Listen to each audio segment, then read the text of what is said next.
দিন শেষে গিয়ে পরীক্ষার আগের দিন রাতে দেখবা ওই বইতে একটু, এই বইতে একটু, এই বইতে একটু, কোথা থেকে কি পড়েছিলাম তুমি পেঁচাই গেছে। তো এই জন্য হচ্ছে তোমাকে যেটা করতে হবে, ফিজিক্সের একটু আলাদা করে গাইড লিস্ট দিতে হবে। এই আলাদা গাইড লিস্ট এটা কিন্তু কেমিস্ট্রির জন্য অথবা ম্যাথের জন্য দরকার হয় না, যে বই ওই বইয়ের ওই গাইড, কোনো সমস্যা নেই। বাট এটার জন্য একটু আলাদা গাইড লিস্ট দিতে হবে। এতগুলা ফিজিক্স বই, এরপর আবার ফিজিক্সের গাইডও আছে, এছাড়াও নাকি আরো বই বাজারে অ্যাভেলেবেল আছে। তো কোনটা রেখে কোনটা পড়বো, এই জটিল সমস্যার সমাধান দিতেই আজকে তোমাদের সামনে হাজির হলাম। Hey, hello everyone, it's me Debashish Haldar. You can call me Debashish Da as well, and a mentor of thousands of students. আজকে আমরা খুবই ছোট্ট একটা ভিডিও দেখব, খুবই অল্প সময়ের মধ্যে তোমাদের ইন টোটাল ফিজিক্সের কোন বই পড়া উচিত, বিশেষ করে কার কোন বই পড়া উচিত। যার টার্গেট ইঞ্জিনিয়ারিং তার কি একই বই পড়া উচিত বা একই ধারাতে পড়া উচিত, যার টার্গেট মেডিকেল তারও কি একই ধারাতে পড়া উচিত, নাকি অন্য কোনো একটা সিস্টেম আছে যেটা শুরু থেকে ফলো করলে তুমি আসলে এন্ড মোমেন্টে গিয়ে অনেক ভালো একটা রেজাল্ট পাবা, এবং এন্ড মোমেন্টে গিয়ে বাকিদের মতো হা হুতাশ করতে হবে না যে কোনটা থেকে কোনটা পড়বো, কিছুই বুঝে উঠতে পারতেছি না, কিছুই গোছানো নেই। শুরু থেকেই তোমাকে এই জিনিসগুলো খুব ভালো করে খেয়াল করতে হবে। দেখো, প্রথমেই হচ্ছে বইয়ের যে লিস্টটা সেটা আমি তোমাদেরকে দিতে চাই। বিগিনারদের জন্য একটু ভালো করে পুরোটা খেয়াল করো, হ্যাঁ, একদম শুরুতেই পুরোটা দেখে হতাশ হয়ে যেও না যে আয় হায় এতগুলা বই না, একটু মনোযোগ দিয়ে দেখো। বিগিনারদের জন্য আমি দুইটা বই লিখে রাখেছি, একটা হচ্ছে ইসাক স্যারের বই আর একটা হচ্ছে শাহজাহান তপন স্যারের বই। এখন ইসাক স্যারের বই আর শাহজাহান তপন স্যারের বই যখন তোমার পড়া হয়ে যাবে, দুইটা বই পড়তে হবে না, দুইটা বই পড়তে হবে না বলতেছি, তখন তুমি একটু অ্যাডভান্স পর্যায়ে যেতে পারো। গিয়াসউদ্দিন স্যারের বই থেকে যে ইন ডেপথ কথাগুলো আছে এবং গিয়াসউদ্দিন স্যারের বইতে যে প্রবলেম সলভ গুলা করা আছে সেগুলো তুমি করতে পারো, এবং গাণিতিক পদার্থবিজ্ঞানের বইগুলো তুমি দেখতে পারো। গাণিতিক পদার্থবিজ্ঞান কিন্তু অনেকগুলারই আছে, তোমরা অক্ষরপত্রটা নিতে পারো, বেশিরভাগই অক্ষরপত্র সাজেস্ট করে, বাট তোমার টিচার বা তোমার বড় ভাই যেটা সাজেস্ট করে তুমি সেটা নিতে পারো, কোনো সমস্যা নেই। এরপর সাথে সাথে তুমি যদি অ্যাডমিশন টাচ চাও, আমি কোনোভাবেই বলতেছি না যে তোমাকে এর সাথে সাথে অ্যাডমিশনের প্রিপারেশন নিতে হবে, মানে পুরো অ্যাডমিশন একটা অধ্যায় পড়লে, ভেক্টর পড়লে এরপরে অ্যাডমিশনের পুরাটুকু ফাটাই ফেলতে হবে এমন না। বাট অ্যাডমিশনে কি কি জিনিস আসে সলভ করতে হবে তা না, তুমি প্রশ্নগুলো পড়লে, প্রসিডিওরগুলো দেখলে, বুঝলে না বুঝলে কোনো সমস্যা নেই, জাস্ট দেখা। তার জন্য তুমি বন্দি পাঠশালার কনসেপ্ট বুকটা অথবা আদার্স যে প্ল্যাটফর্মগুলো আছে তোমার পছন্দ মতো কনসেপ্ট বুকগুলো তোমরা পড়তে পারো। আই প্রিফার বন্দি পাঠশালা, কারণ আমি নিজে বন্দি পাঠশালায় আছি এবং আসলে বন্দি পাঠশালার কনসেপ্ট বুকটা আমি অনেক কাছ থেকে বানাতে দেখেছি। তো এই জন্য হচ্ছে আমি পরামর্শ দেই যে বন্দি পাঠশালার কনসেপ্ট বুকটা তোমার জন্য বেটার হবে। এইবার পড়ার ফ্লোটা একটু খেয়াল করো। যখন তুমি বিগিনার পর্যায়ে আসো তখন তুমি ইসাক স্যার অথবা শাহজাহান তপন স্যার যে কোনো একটা বই নাও, যে কোনো একটা বই, ওই বইটাই হবে তোমার মাদার বুক। মানে তুমি ওই বইটাকে সামনে রেখে বাকি সব জায়গা থেকে ইনফরমেশন কালেক্ট করবা। অর্থাৎ ধরো তুমি এই দুইটা বইয়ের মধ্যে ইসাক স্যারের বইটাকে সাজেস্ট করতেছো, তো তুমি ইসাক স্যারের বইটাকে শুরুতে নিয়ে তুমি প্রথমে একটা কোনো টপিক পড়ছো, ধরো টপিক 1। এখন এই টপিক 1 তো শাহজাহান তপন স্যারের বইতেও আছে, গিয়াসউদ্দিন স্যারের বইতেও আছে। তো তুমি কি করবা, ওই টপিক 1টা শাহজাহান তপন স্যারের বইতে খুলে দেখবা যে ইসাক স্যারের বইতে আমি যা যা পড়লাম তার থেকে ভিন্ন কিছু আছে কিনা। যদি বেশি কিছু থাকে তাহলে সেটা প্রিন্ট করে হোক বা হাতে লিখে হোক, ওইটা এই ইসাক স্যারের বইয়ের পাশে কোনো একটা জায়গায় তুমি এক্সট্রা লাগায় রাখবা। দিন শেষে দেখবা তোমার কাছে একটা পারফেক্ট গাইডেন্স আছে। সেই গাইডেন্সটার নাম কি, তোমার এই একটা বই, যে একটা বইয়ের মধ্যে মোটামুটি সকল ইনফরমেশন তুমি কালেক্ট করে ফেলেছো। যদি তুমি একই সাথে একাধিক বই পড়তে থাকো, ধরো তুমি অর্ধেক টাইম এইটা পড়লে, তারপর অর্ধেক টাইম এটা পড়লে, মনে হলো যে আমি তো এখন 6 মাস পার হয়ে গেছে, আমি এখন বোঝা শুরু করেছি, তাহলে তারপর থেকে গিয়াসউদ্দিন স্যারের বইটা পড়লাম। দিন শেষে গিয়ে পরীক্ষার আগের দিন রাতে দেখবা ওই বইতে একটু, এই বইতে একটু, এই বইতে একটু, কোথা থেকে কি পড়েছিলাম তুমি পেঁচাই গেছে। তো এই জন্য হচ্ছে তোমাকে যেটা করতে হবে, যে কোনো একটা বই তোমাকে একদম সামনে নিয়ে বসতে হবে, বাকিগুলো থেকে ইনফরমেশন কালেক্ট করতে হবে। ওকে, এখন তুমি যদি আমাকে প্রশ্ন করো যে দাদা আপনি আপাতত ইঞ্জিনিয়ারিং মেডিকেলের কথা বাদ দেন, আপনি আমাকে বলেন এইচএসসির জন্য একটা বই, আমি কিছু জানি না, আমাকে পাস করতে হবে সুন্দর করে, এইচএসসির জন্য একটা বই আপনি আমাকে সাজেস্ট করেন, তাহলে আমি তোমাকে এইচএসসির জন্য ইসাক স্যারের বইটা সাজেস্ট করব। এই ইসাক স্যারের বইটা হচ্ছে একটা পূর্ণাঙ্গ বই। শাহজাহান তপন স্যারের বইতে অনেক সুন্দর করে থিওরি লেখা আছে, কিন্তু ম্যাথের পরিমাণটা একটু কম, তুলনামূলকভাবে একটু কম।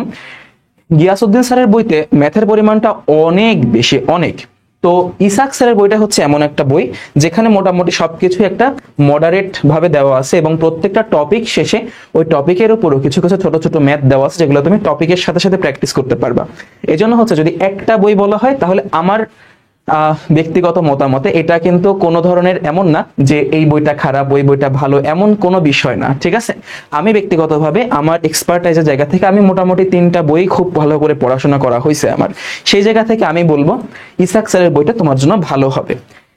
এখন আসো, এখন তোমাকে একটু বলি যে যাদের টার্গেট আসলে মেডিকেল, যে দাদা আমার টার্গেট মেডিকেল, এখন আমি ফিজিক্সের জন্য কি করব, আমি বলবো ইসাক স্যারের বইয়ের টপিকগুলা খুব সুন্দরভাবে পড়ো, এবং ইসাক স্যারের বইতে একটা অধ্যায় শেষ হলে অনেকগুলা ইনফরমেশন 1-1.5 পেজ নিয়ে লেখা থাকে, ওই ইনফরমেশনগুলো একদম মাস্ট 100% দিয়ে পড়ো।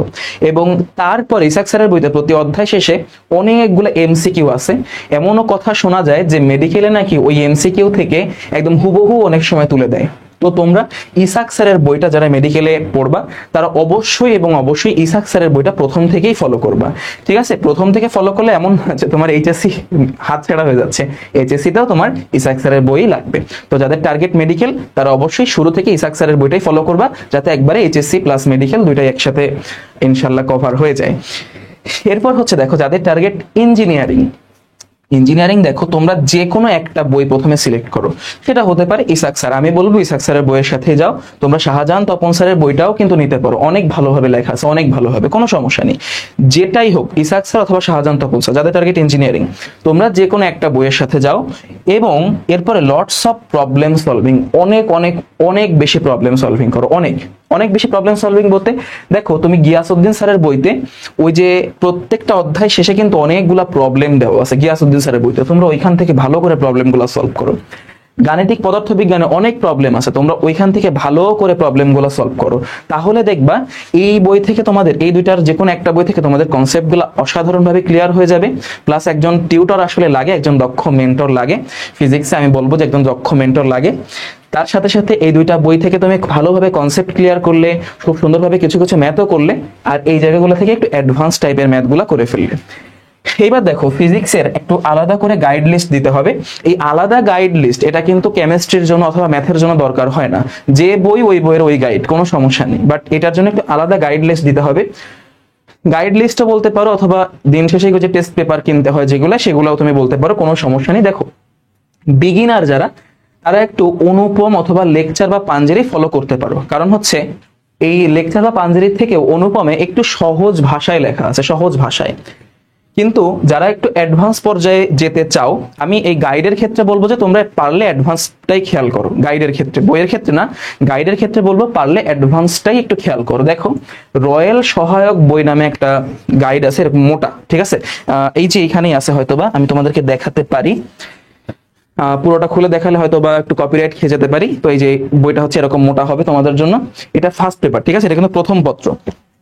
তো এই বইটাতে তোমার সবকিছু ইচ অ্যান্ড এভরিথিং, কোন বোর্ডের কয়টা এমসিকিউ, কোনটা গুরুত্বপূর্ণ কোনটা গুরুত্বপূর্ণ না, সবকিছু খুব সুন্দরভাবে সাজানো আছে। তো এই জন্য এটা আমি বলবো যে যারা একটু বেশি ভালো করতে চাও এবং তোমাদের মনে হচ্ছে যে না আমি মোটামুটি সবকিছু সুন্দরভাবে পড়ে ফেলেছি এবং আমি কনফিডেন্ট যে আমি শেষ পর্যন্ত এই মোটা বইটা কিনে শেষ করতে পারবো, তাহলে তোমরা, আমি বলবো যে রয়্যালটা কেনো। আদারওয়াইজ তোমরা গো ফর অনুপম। অনুপমটা আমি নিজে অনুপম পড়েছি, আমি নিজে হচ্ছে পাঞ্জেরি পুরোটুকু আমার শেষ করা হয়নি, অনুপম পুরোটুকু শেষ করা হয়েছিল, লেকচার শেষ করা হয়েছিল, রয়্যাল আমি পড়েছি। তো সেই ক্ষেত্রে হচ্ছে আমি নিজে বলতেছি অনুপমটা অনেক সহজ ভাষায় লেখা আছে। এমন না যে রয়্যাল পড়লেই তুমি একদম এইচএসসি তে 100 পাবা, অনুপম পড়লে পাবা না, অনুপম পড়লেও তুমি তাই পাবা।